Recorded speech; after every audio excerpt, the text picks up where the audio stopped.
Bonjour à tous. C'est un peu spécial et particulier pour moi ce matin parce que c'est ma dernière prédication.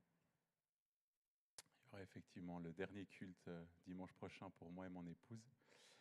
Après, on attend de voir ce que le Seigneur veut pour nous. Donc je vais me lâcher et donner tout mon héritage. Non, pour ceux qui le savent, je suis enseignant à l'Institut biblique à Yverdon à Startup Ministries. Et je donne un cours sur le discipulat de 12 heures. Donc j'ai transformé un enseignement de 12 heures en une prédication de, on va dire, 45 minutes. Donc voilà, c'est vraiment ce qui m'anime. C'est ce qui m'anime dans mon ministère en Suisse romande aussi, que j'ai transmis ici. Et je me dis, ça va avec la suite de Pratique ta foi, ce qu'on avait vu ensemble. Et je pense que le cœur, on a parlé du cours Alpha, mes 3 dernières prédications étaient sur comment peut-être aller à la rencontre de nos amis. Mais la Bible, elle est claire pour moi, on n'est pas appelé à faire des convertis, mais des disciples. Et on va voir ensemble le discipulat, qui est un mot qu'on utilise des fois avec tellement de définitions qu'il y a derrière. Je vais essayer de vous éclaircir un peu sur le discipulat. Et en fait, le discipulat n'est pas simplement transmettre une connaissance. Non, clairement pas. C'est former une vie qui va apprendre à suivre Jésus et qui va ensuite elle-même transmettre et former d'autres. Ma première question, c'est, vous êtes là ce matin, et qu'est-ce que Jésus attend de vous concrètement ? Parce qu'on peut avoir de visions. On peut avoir la vision, j'ai rencontré le Seigneur, mon Seigneur, Sauveur, je suis sauvé et j'attends. Puis il y a peut-être aussi cette notion de dire, mais j'ai envie de participer à quelque chose. Et beaucoup de jeunes, je suis aussi responsable en Suisse romande pour la jeunesse, et j'entends tellement de jeunes qui disent, mais je ne connais pas mon appel. Relis ta Bible, parce que l'appel, il est clair, on est appelé à faire des disciples. Et c'est ça, le cœur même déjà, de la parole de Dieu, faire des disciples. Et Dieu nous a donné à tous, qui sommes le corps, des dons différents, des facultés différentes, qui nous permettent ensemble, unis, de pouvoir voir cette multiplication. Il y a une différence entre avoir rencontré Jésus et devenir un disciple de Jésus. Et ça, on doit oser le dire et on doit oser se remettre en question. Est-ce que j'ai simplement rencontré Jésus ou est-ce que j'ai une vie qui ressemble à celle de Christ, où je me laisse transformer, où je me laisse toucher ? Parce qu'on peut connaître des choses sur Jésus. On peut aller à l'église, on peut aller au groupe de jeunes, on peut écouter des prédications le dimanche en ligne, on peut écouter des podcasts, on peut même être engagé dans un ministère. Mais ce n'est pas pour autant que nous sommes disciples, que nous sommes en train de pratiquer. Nous sommes peut-être simplement remplis de connaissances. Est-ce que ma vie est réellement transformée par Christ ? Est-ce que je laisse Christ transformer ma vie ? Est-ce que je comprends la dimension de la sanctification ? On parle souvent du Saint-Esprit comme les dons de l'Esprit. L'Esprit nous donne des dons pour agir. Mais l'Esprit a 2 rôles. L'autre rôle, c'est qu'il est en nous pour nous amener à une sanctification, à une transformation personnelle. Est-ce qu'on laisse Dieu nous transformer ? Est-ce qu'on le laisse nous remettre en question ? C'est si précieux de se laisser remettre en question par Dieu. Moi, j'aime prier cette prière qu'on m'a souvent dit, mais t'es fou de prier ça. Mais moi, je suis passionné de Jean 15. Et j'aime me dire, Père, taille-moi. Parce que quand on est taillé, quand on est émondé, c'est pour que ça porte plus de fruits. C'est la Bible qui nous le dit. Il dit, il faut faire attention avec cette prière. Non, c'est mon Père, il m'aime. Et il va tailler juste. Alors oui, j'ai une vie qui est taillée. Ça pique d'être taillé, ça fait mal. Mais je vois que le Seigneur m'amène toujours plus loin. Osez-vous faire cette prière, Seigneur, taille-moi parce que je veux porter plus de fruits. Je vous rappelle que celui qui ne porte pas de fruits dans Jean 15, c'est un sarment qui est séché, qu'on laisse sécher, qu'on arrache du cep et qu'on jette au feu. Il n'y a pas d'autre choix. Il n'y a pas un petit sarment avec un petit fruit qu'on laisse tranquille. Il y a ou un sarment qui sèche, qu'on arrache et qu'on jette au feu, ou un sarment qu'on taille pour qu'il porte plus de fruits. Alors Seigneur, taille, hein. Je sais que tailler, ça va faire mal. Mais c'est fait avec tellement d'amour et de douceur. C'est l'œuvre du Saint-Esprit en nous. Deuxième question, est-ce que je contribue moi-même à la multiplication ? Est-ce que je forme d'autres disciples ? Est-ce que je transmets d'autres ? Est-ce que j'informe d'autres ? Parce que la mission, elle est claire dans Matthieu 28, 19, 20. Allez de toutes les nations, faites des disciples, baptisez-les au nom du Père, du Fils et du Saint-Esprit, et enseignez-leur à observer tout ce que je vous ai prescrit. Et cette magnifique promesse, souvent qu'on oublie, et je serai avec vous tous les jours jusqu'à la fin du monde. Jésus est avec nous tous les jours. Pourquoi ? Pour cette mission, ce gros mandat missionnaire. Le but n'est pas donc de faire des convertis ou des auditeurs ou des consommateurs, mais le but est de faire des disciples, des gens eux-mêmes en action. Alors comment faire des disciples de Jésus ? Pas juste comment faire venir nos amis à l'église, pas juste comment transmettre un enseignement puis que la personne, comme à l'école, elle ait reçu la formation, puis peut-être qu'on fait un petit test pour voir s'il a réussi. Non. Pas simplement comment remplir un groupe de maison, comment remplir mon groupe de femmes, comment remplir peu importe quel groupe. Le but n'est pas de remplir uniquement. J'aime dans les actes la multiplication. Là, dernièrement, j'ai eu un entretien justement pour la suite, et on parlait de la vision. Je dis, mais des fois dans les églises, on aime trouver des grandes visions. Mais Actes nous a donné la vision. Multiplication, en chiffres, en croissance et en maturité spirituelle. Pourquoi chercher des visions pour nos églises alors que la Bible nous le demande ? La Bible nous demande de se multiplier, de faire des disciples. Et un disciple, il grandit en maturité. On a vu la dernière fois, hein, dans 1 Jean, j'ai repris ce passage, petits enfants, jeunes gens, père et mère. Et père et mère, ça se multiplie. Les visions sont là. Donc comment former des hommes et des femmes qui suivent réellement Jésus ? Pas juste qu'ils deviennent des consommateurs ou des auditeurs. Comment amener des personnes à être transformées par Christ pour qu'eux deviennent capables aussi d'en accompagner d'autres ? Parce que beaucoup dans le discipulat, on a parlé qu'il faut multiplier, faire des disciples. Mais faire des disciples, c'est en faire des personnes qui sont capables aussi de faire des disciples. Un disciple, ça commence par suivre Jésus. Premier élément du discipulat, c'est extrêmement simple. On ne fait pas des disciples de soi-même, on fait des disciples de Jésus. Moi, j'ai ma petite phrase que j'aime donner au cours et que j'enseigne à beaucoup d'endroits. Et si j'ai créé cette punchline, c'est parce que j'ai fait l'erreur. On n'est pas appelé à faire des mini-nous, mais des grands E. E-E-U-X. On n'est pas appelé à faire des mini-nous, mais des grands E. Trop souvent, les premiers disciples que j'ai eus, je me suis dit, j'ai mes dons, je suis prédicateur, j'ai une vision apostolique, assez évangéliste. Ok, moi, tous mes disciples, ils vont être prédicateurs, apostoliques, avec une fibre évangéliste. Ben, en fait, non.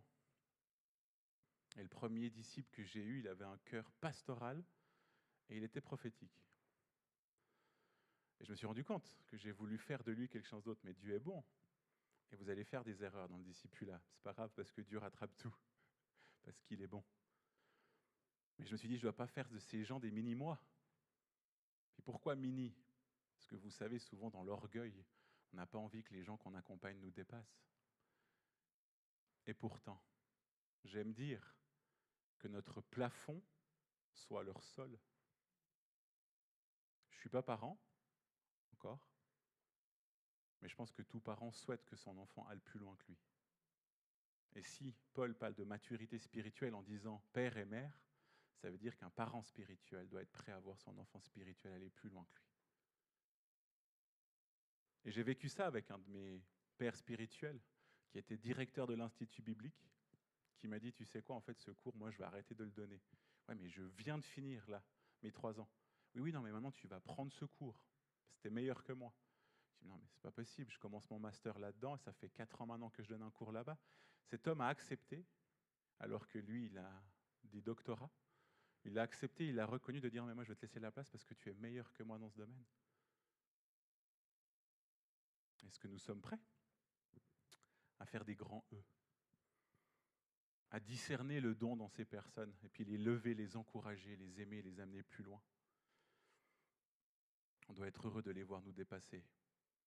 Pas parce qu'on aura bien formé, mais parce qu'ils seront des serviteurs de Christ. Parce qu'avant toute chose, ce sont les disciples de Jésus et pas nos disciples. Et un disciple de Jésus va faire avancer le royaume.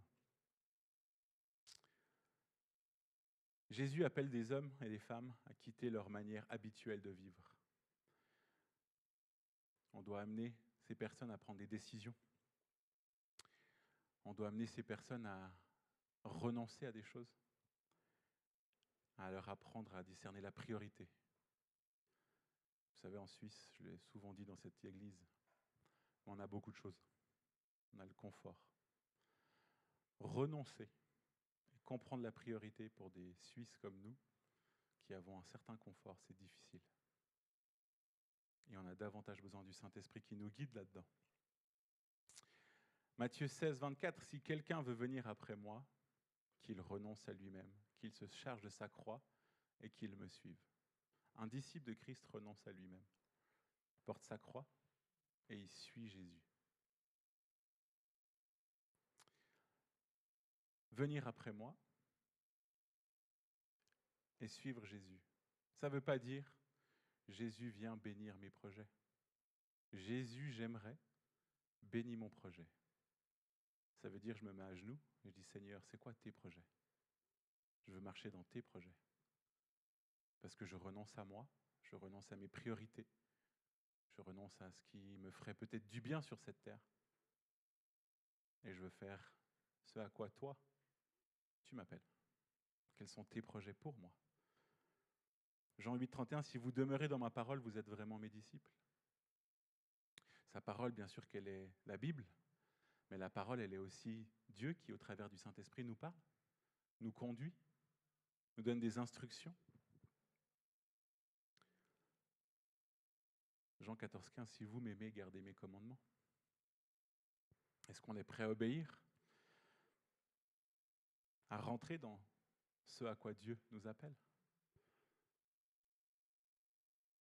Parenthèse, j'ai tellement hâte cet hiver, je serai orateur dans un camp de jeunes, là, et je vais parler de Jonas et de l'obéissance.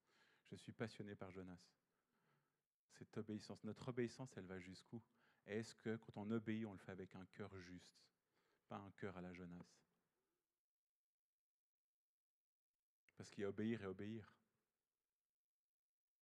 Et de nouveau, j'aime mélanger Jonas et Paul, parce que Paul, dans Corinthiens 13, nous a dit, si tout ce que vous faites, vous ne le faites pas avec amour, vous n'êtes rien et ça ne sert à rien. Donc l'obéissance, de nouveau, on doit apprendre en tant que disciple et en formant des disciples que l'obéissance n'est pas de la religiosité, mais une relation d'amour.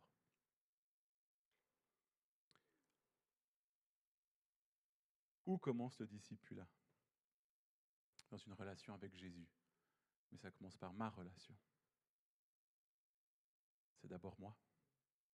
Parce que je ne peux pas conduire quelqu'un plus loin que là où moi-même je suis disposé à suivre Jésus. Je ne peux pas discipuler quelqu'un plus loin que là où moi-même je suis disposé à suivre Jésus. Ce n'est pas possible. Mais Dieu a créé quelque chose de magnifique. C'est que dans le monde, en tant qu'apprenti, vous êtes maître, formateur, vous êtes formateur. Vous êtes le formateur qui formait. Puis en gros, peut-être que vous faites encore du suivi où vous formez. Mais Dieu fait quelque chose de fou. C'est que dans le discipulat, disciple, mathetes en grec, veut dire apprenti. Donc, c'est des apprentis qui forment des apprentis. Parce que nous ne serons jamais maîtres sur quelqu'un. Jésus reste le maître. Donc, alors que moi-même je discipule, je suis moi-même discipulé. N'attendez pas de croire que vous êtes mature, qu'il y aura un stempel des pasteurs pour que vous soyez prêts à le faire.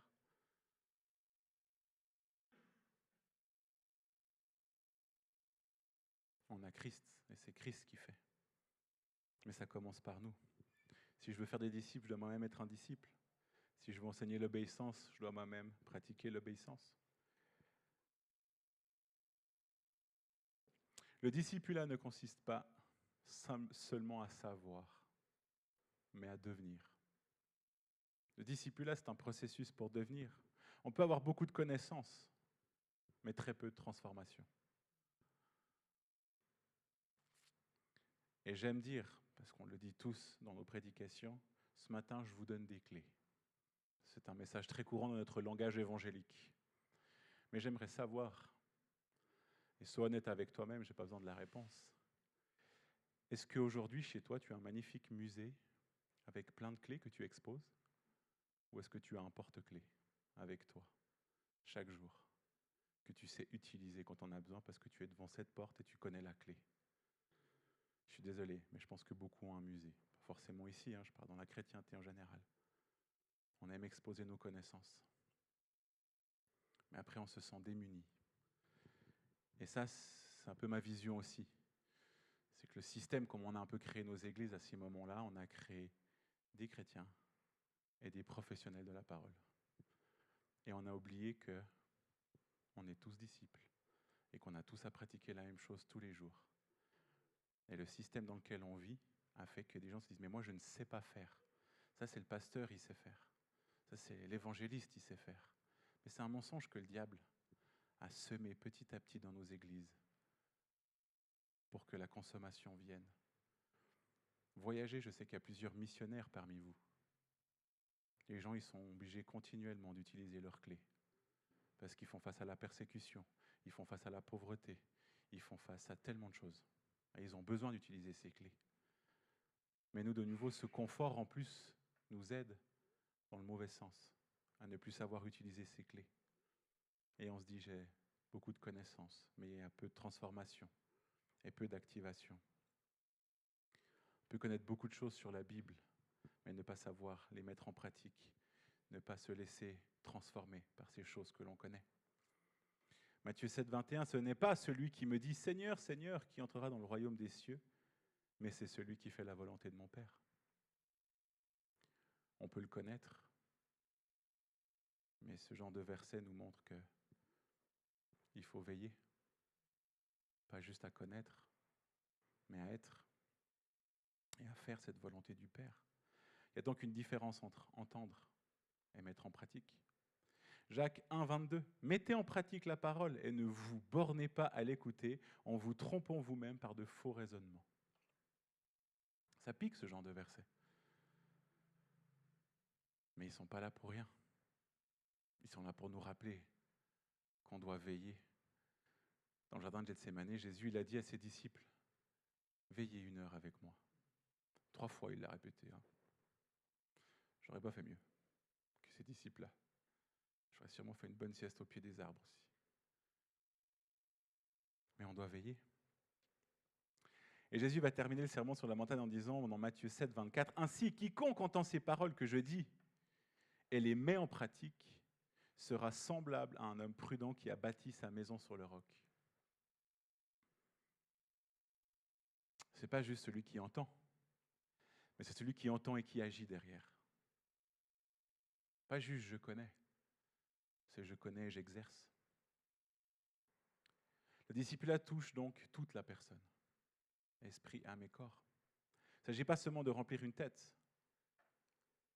mais il faut se laisser transformer dans sa manière de penser, laisser transformer son cœur, se laisser transformer dans nos choix, dans nos habitudes, dans nos manières de vivre, dans nos relations, dans notre manière de traverser les difficultés, notre manière de servir, notre manière de prier, notre manière d'obéir, notre manière d'aimer. Tous ces domaines-là, Dieu veut agir. Alors heureusement, c'est un gros chantier, un processus, et ce n'est pas d'un coup. Un peu comme sur un bâtiment. Les maîtres d'œuvre viennent les uns après les autres. Et puis il y a des choses qui se font. Moi j'aime cette image aussi dans le bâtiment. Obligé de remettre le béton, après peut-être qu'on met des canalisations, après peut-être qu'on met le chauffage, et puis après on met le carrelage. Si on met le carrelage avant les canalisations et le chauffage, ça va être compliqué. Et ça, gloire à Dieu, il y a le Saint-Esprit qui sait gérer. C'est pas à moi à décider si je mets qu'est-ce que je fais maintenant. C'est dans mon intimité que le Père va me dire au travers de son esprit rempli d'amour. Il est le temps de travailler ça. Parce que le discipulat est un processus. On ne fait pas un disciple en une réunion, on ne fait pas un disciple les dimanches, on ne fait pas un disciple en donnant un classeur, on ne fait pas un disciple en le faisant venir aux formations de l'Église. Le discipulat demande du temps, de la relation et de la progression. Dans la progression, de nouveau, on n'a pas tous le même rythme, mais c'est OK. L'essentiel, c'est d'avancer. Peu importe si on fait du 1 km/h, du 5 km/h, du 10 km/h ou du 100 km/h. Peu importe. L'essentiel, c'est d'être en marche et d'avancer. Comment Jésus formait-il un disciple ? La question n'est plus qu'est-ce qu'un disciple, mais qu'est-ce que fait concrètement un disciple? La première étape, il observe. Avant de transmettre, il faut observer. Un disciple regarde, il va voir comment son formateur vit, voit comment son formateur fait. Donc il va observer comment il prie, comment il réagit, comment il sert, comment il traverse des difficultés, comment il parle aux autres, comment il vit sa foi. Toutes ces choses, un disciple a besoin d'observer. C'est exactement comme ça que les disciples sont avec Christ. Au début, ils l'observaient. Marc 3,14, il en établit 12 pour les avoir avec lui et pour les envoyer prêcher. D'abord pour les avoir avec lui.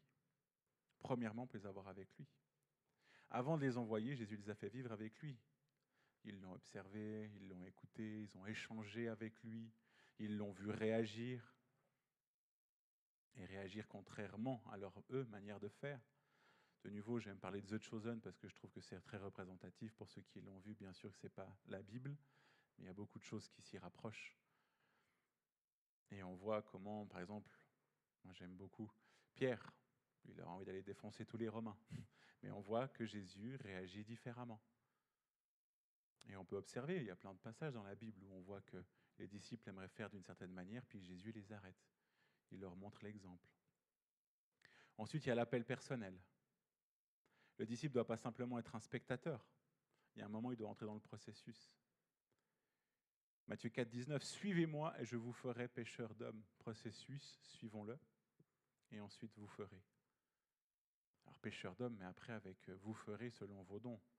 Il y en a qui sont appelés à faire de la louange, il y en a qui sont appelés à aller en mission, il y en a qui sont appelés à prophétiser, il y en a qui sont appelés à avoir des dons, parler en langue, des dons de guérison, des dons de proclamation, des dons d'enseignants, d'évangélistes, tant de dons.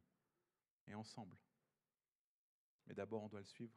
Jésus appelle, il forme, cette invitation à devenir acteur, et ensuite il envoie, il libère pour aller. Il ne s'agit plus simplement de dire « regarde ce que je fais », mais viens avec moi et fais. J'aime beaucoup un pasteur qui disait, parce que souvent on dit en tant que chrétien dans notre discours évangélique, « viens et vois », parce que c'est ce que Jésus nous a dit. Mais j'aime quelqu'un qui allait beaucoup plus loin dans sa réflexion. Puis il a dit, mais ça serait quoi la belle phrase d'après? C'est « va et meurs ».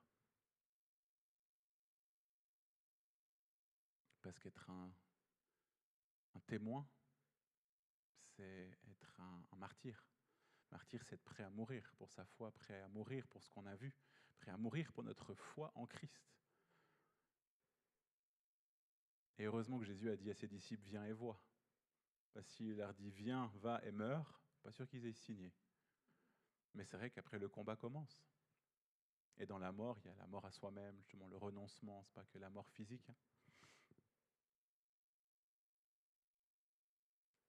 1 Corinthiens 11, 1. Paul va dire « Soyez mes imitateurs comme je le suis moi-même du Christ ». Il n'a pas simplement dit « Écoutez mes enseignements sagement ». Soyez ses imitateurs. L'humain apprend autant de ce qu'il voit que de ce qu'il entend.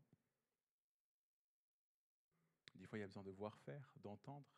Mais après, l'humain aussi, c'est en pratiquant qu'il apprend. Et ça rentre des fois plus. On peut expliquer pendant des heures comment prier, comment lire sa Bible. Mais la personne, elle va peut-être plus facilement comprendre quand elle va vous voir prier, lire. Voilà pourquoi dans les 3 autres enseignements que je vous ai donnés, je vous ai encouragé à faire des choses simples et reproductibles. Parce que si vous commencez avec un patois de Canaan à prier de certaines manières, ils vont se dire, mais c'est infaisable pour moi. Court, facile au début.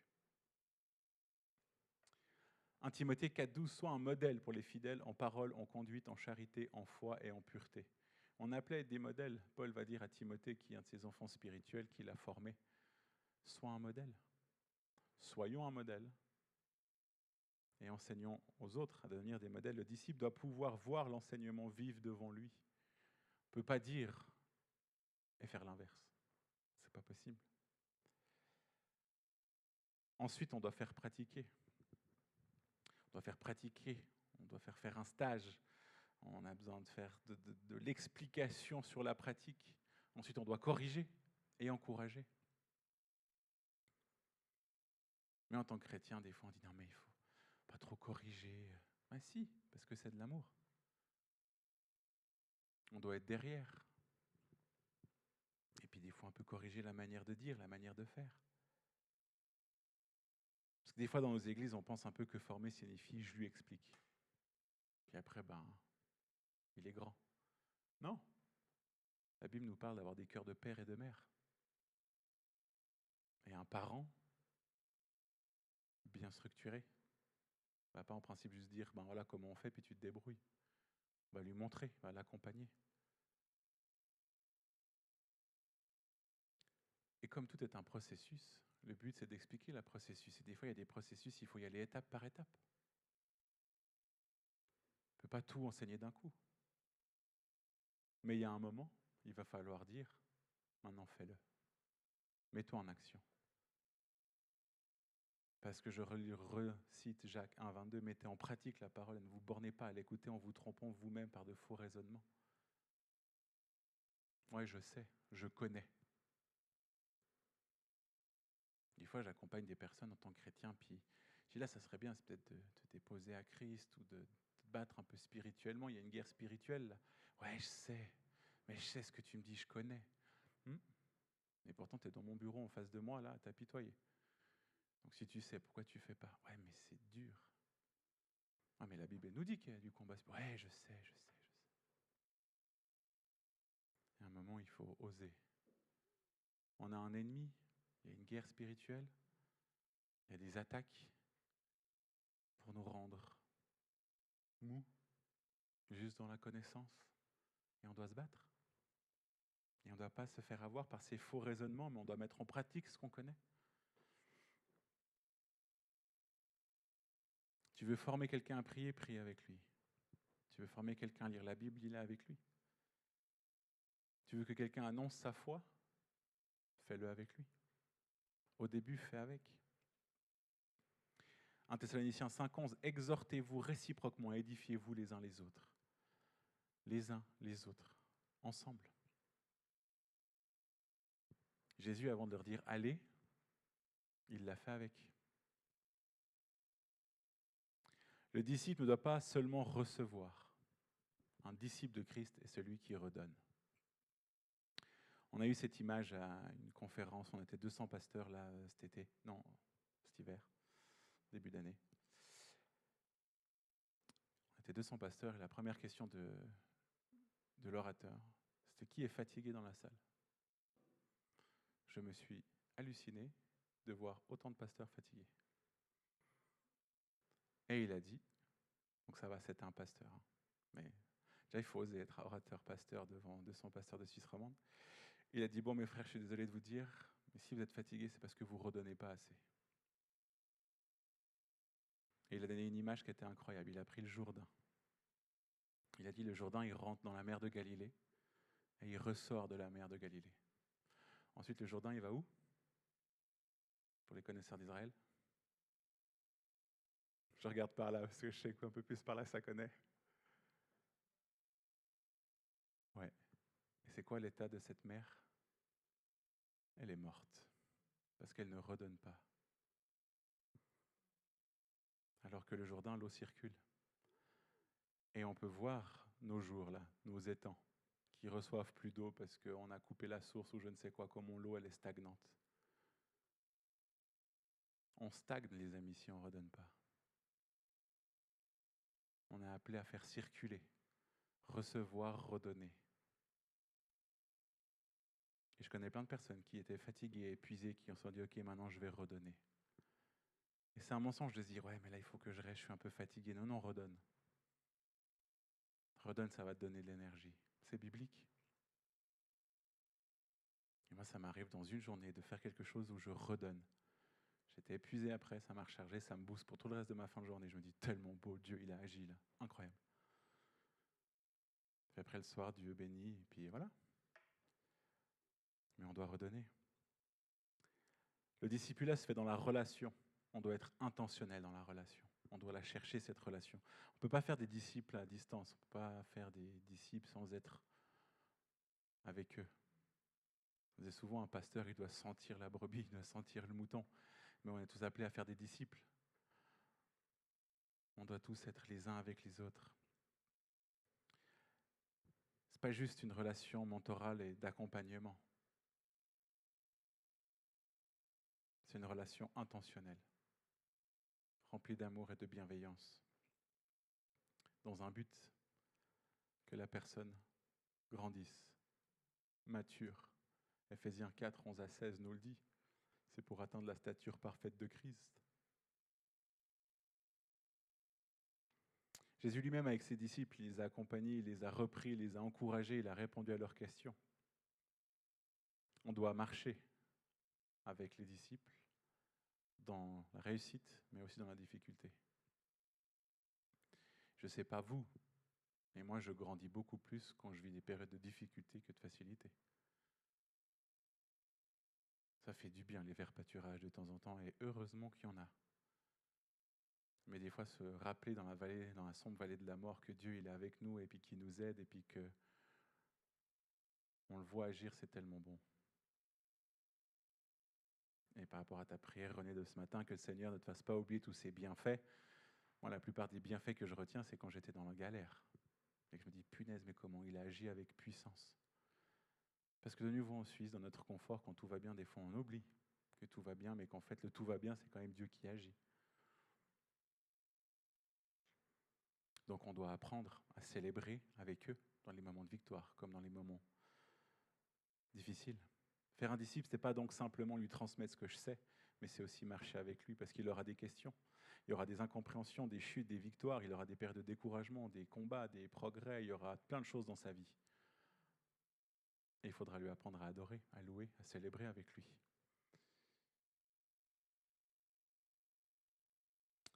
Et un disciple, il a besoin de « je suis avec toi, continue ». Mais aussi, il a besoin, là, peut-être tu dois un petit peu changer l'attitude. Puis des fois, il a besoin de, là, il faut que tu persévères un peu, tu dois aller plus loin, tu dois aller au-delà, tu dois faire 1 mile de plus.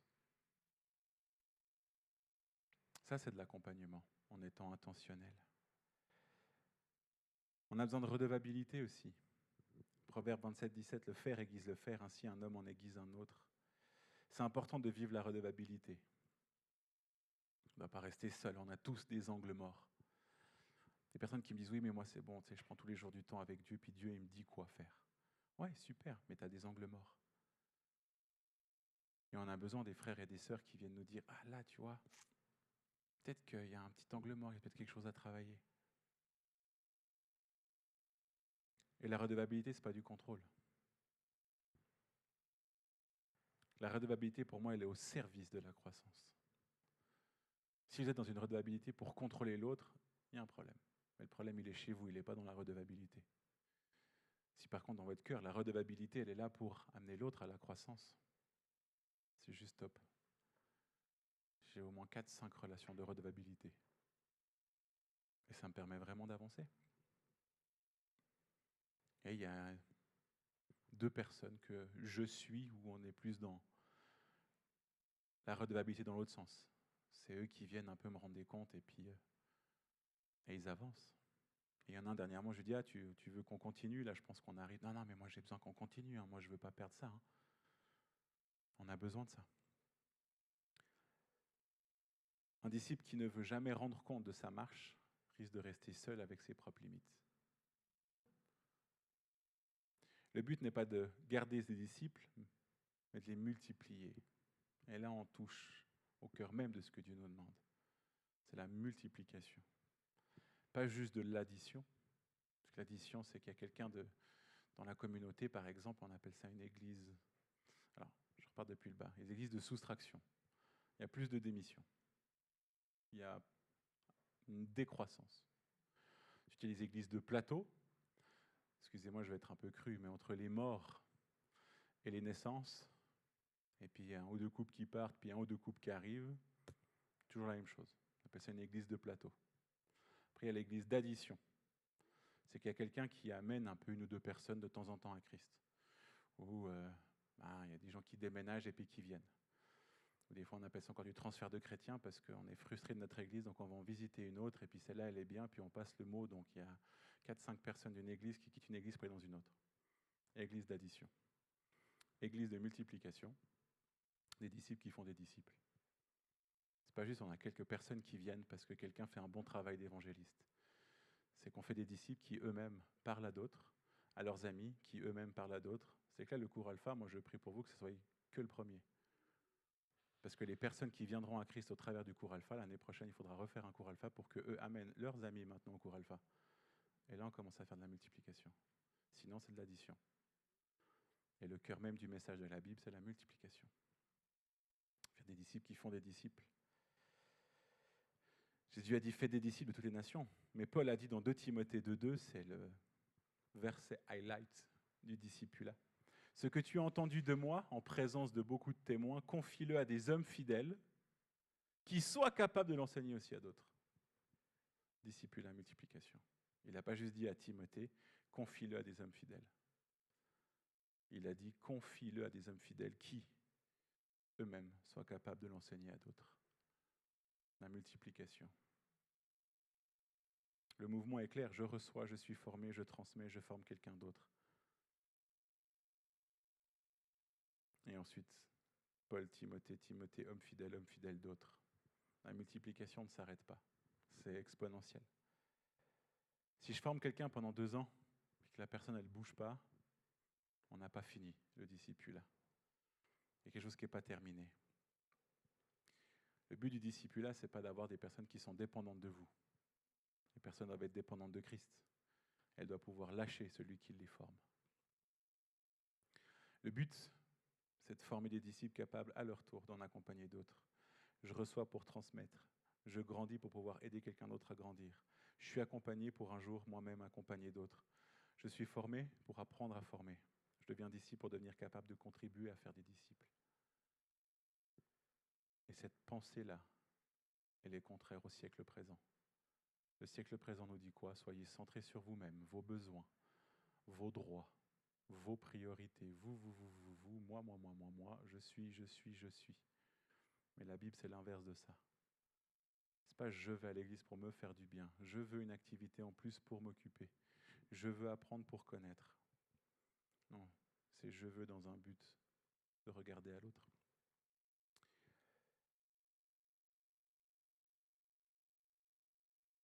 Et ce but de regarder à l'autre, c'est pour continuer à faire. Ce qu'on a donné, ce qu'on vous a donné, maintenant il faut leur transmettre. Marc 6, 7, alors il appela les 12 et il commençait à les envoyer 2 par 2. Où c'est que vous redonnez? Quand c'est que vous passez de la formation à la multiplication? C'est sûrement une des questions les plus importantes. Aujourd'hui, qui es-tu en train de former? Qui es-tu en train d'accompagner? Et vous savez, il n'y a pas besoin de se dire des énormes choses. Qui es-tu en train d'aimer intentionnellement avec un but de le faire connaître Christ? Ou alors qu'il est déjà en Christ, tu es en train de le former à ce qu'il grandisse dans sa foi, pour qu'il aille plus loin. C'est pas juste combien de personnes tu fais venir à l'église. Combien de personnes tu accompagnes pour qu'eux-mêmes deviennent des disciples matures de Christ. Une autre question qui peut être très bonne aussi.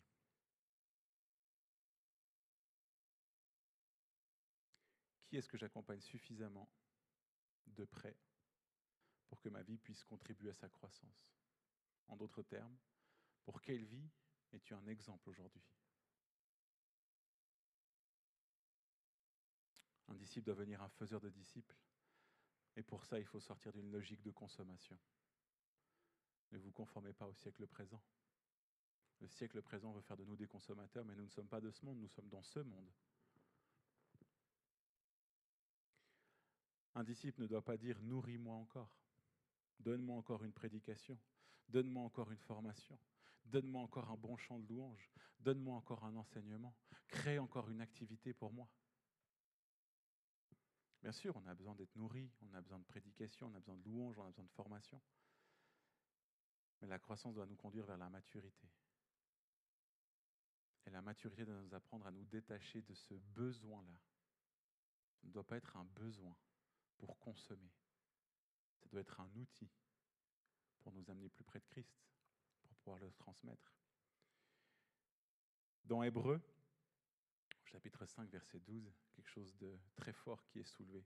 Vous, en effet, qui depuis longtemps devriez être des maîtres, vous avez encore besoin qu'on vous enseigne les premiers rudiments des oracles de Dieu. Je vous laisse aller étudier Hébreux 5 et la suite. Franchement, c'est intéressant, ça pique. Mais l'auteur d'Hébreux, Paul ou quelqu'un d'autre, je ne sais pas quel est votre avis, peu importe, est en train de dire qu'il y a un gros problème. Il est en train de dire à cette communauté-là, vous devriez être en train d'être des gens qui redonnaient.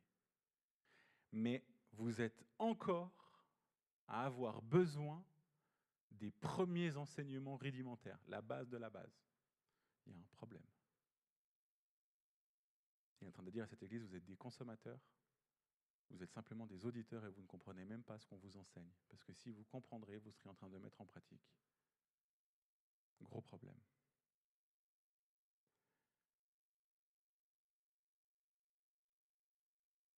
Il y a un moment, toute personne, vous nous-mêmes, mais toute personne qui est accompagnée doit accompagner à son tour. Et c'est là que le processus devient vivant. Pour conclure, quelques petites questions. Après ce que tu as entendu, es-tu toi-même un disciple? Est-ce que Jésus est réellement celui que tu suis?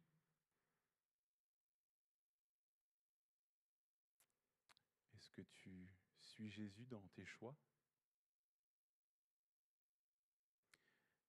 Est-ce que tu laisses le Père transformer ton caractère, ta manière de vivre et tes priorités?